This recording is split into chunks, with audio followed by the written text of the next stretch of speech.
Huge show for the X Factor this weekend. Another huge show. We've just spoken about I'm a Celebrity. Just 4 contestants left. And we actually spoke to some of the family poolside. Exclusive. Speaking. How they think.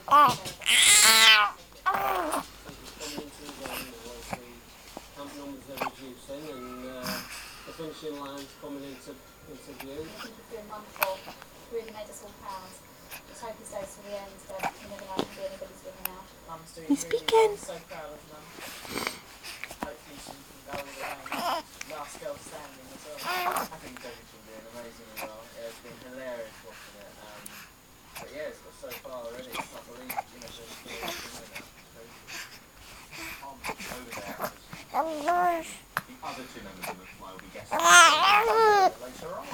This Cauterize is fabulous. A little story in the Daily Mail, but what a picture. That's Paul Toole down in the lovely Wells in Somerset, and he has decorated his whole house and garden in a wonderful winter wonderland. It doesn't seem possible, does it? No, it is amazing. You know what? It looks good on the printed page. How good does it look on television? Ah, look at that, fantastic. Beautiful. Morning, Paul. Remind us why you've done this. Why have I done this? Because I absolutely adore Christmas. Every day of the year, this is my special time where I can let rip with all these lights, 50,000 lights in total.